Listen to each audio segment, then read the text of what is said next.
খুব সহজেই আপনারা অটোক্যাডের 20 পরবর্তী ভার্সনগুলোতে পেজ সেট আপ করবেন কীভাবে, আজকে আপনাদেরকে সেটাই দেখাবো।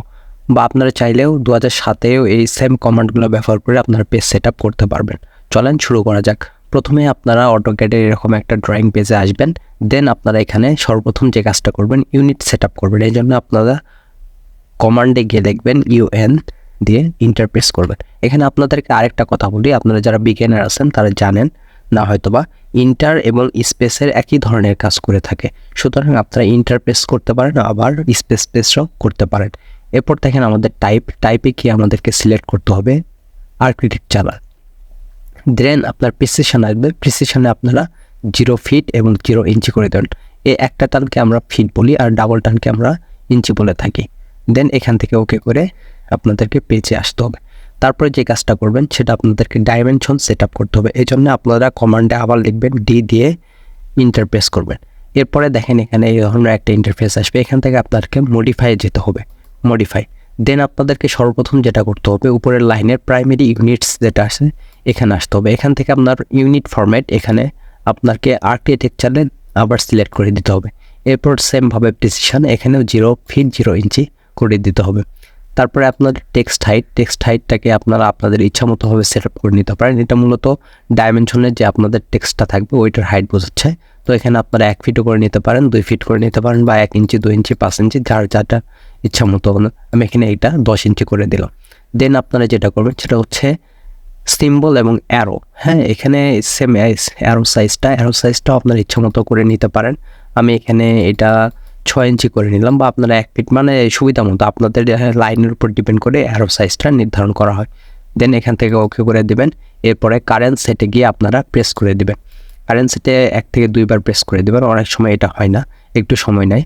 তো এখানে প্রেস করে দিয়ে আপনারা ক্লোজ করে বের হয়ে আসবেন। তারপরে আপনাদেরকে যে কাজটা করতে হবে সেটা হচ্ছে UCS সেট আপ। এটার জন্য আপনাদের যে এক্স অক্ষ এবং ওয়াই অক্ষ আছে এইটাতে আপনারা মাউসের লেফট বাটনে প্রথমে ক্লিক করবেন, দেন রাইট বাটনে ক্লিক করবেন। এরপরে দেখেন UCS আইকন সেটিং এখানে দেখাচ্ছে, এখান থেকে show UCS icon at origin এটা যেটা দেখাচ্ছে টিক মার্ক দেওয়া আছে, এই টিক মার্কটা আপনাদেরকে এখান থেকে উঠাই দিতে হবে। আমি এখান থেকে এটা উঠাই দিলাম। তারপরে আপনাদেরকে যে কাজটা করতে হবে সেটা হচ্ছে পেজের লিমিট সেট করে দিতে হবে। তো আপনাদের ড্রয়িং যদি বড় হয় সেক্ষেত্রে পেজ লিমিট বড় করে দেবেন, আপনাদের ড্রয়িং যদি ছোট হয়ে থাকে সেক্ষেত্রে পেজ লিমিট ছোট করবেন, তাহলে আপনারা সহজে মুভমেন্ট বা নাড়াচাড়া করতে পারবেন। এখন দেখেন আমি পেজ লিমিটের জন্য এখানে কমান্ডে সেমভাবে লিমিট লিখব। দেখেন পেজ লিমিট এখানে চলে আসছে, লিমিটসে গিয়ে আপনারা আবার প্রেস করে দেবেন। এরপরে সর্বপ্রথম যে কাজটা করবেন সেটা হচ্ছে আপনারা একবার স্পেস প্রেস করবেন। দেন আপনার পেজ লিমিট আবার যতটুকু চাচ্ছেন ঠিক ততটুকু লিখবেন। আমি এখানে দিলাম যে আমি 1500 পেজ লিমিট সেট করব। এবার 1500 লেখার পরে আপনারা একবার কমা প্রেস করবেন, দেন আবার 1500 দিবেন। হ্যাঁ, দিয়ে আপনারা ওকে করে দিবেন। এরপরে যে কাজটা করবেন সেটা হচ্ছে আপনারা জুম। হ্যাঁ, জুম যেটা আছে এটা আমাদের পেজে সব কিছু দেখা যায়। আমরা যে পেজ লিমিটটা সেট করলাম এটার মধ্যে যেখানে থাকুক না কেন আমরা যদি জুম অল করি সেক্ষেত্রে আমরা এটা সহজেই দেখতে পারবো। সুতরাং এখান থেকে জেড দিবেন, দিয়ে ইন্টারপ্রেস করবেন।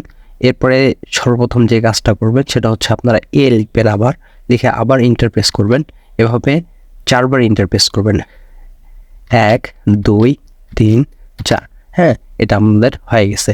এরপরে যে কাজটা করবেন সেটা হচ্ছে এখন আমি যে পেজ সেট আপটা করলাম এটা আমার ফাইনালি ডান হয়ে গেছে। আমি একটা লাইন টানে দেখবো আমার পেজ সেট আপ ঠিক আছে কিনা, এই জন্য আমি একটা লাইন কমান্ড দিলাম, L দিয়ে ইন্টার। হ্যাঁ, লাইন কমান্ড এই যে। এরপরে এখন যে কাজটা করব এটা আমি মেজারিং নিয়ে দেখবো আমার এটা ঠিক আছে নাকি, এর জন্য এখান থেকে লাইনার কমান্ড আবার নিয়ে নিলাম, নিয়ে এখান থেকে এটা মেজারিং মেপে দেখব। দেখেন আমার কমান্ড নেওয়া ঠিক আছে, বা আমাদের পেজ সেট আপ ঠিক হয়ে গেছে। এখানে দেখাচ্ছে 54 ফিট 11 ইঞ্চি। ধন্যবাদ সবাইকে, এভাবে আপনারা আপনাদের পেজ সেট আপ করবেন।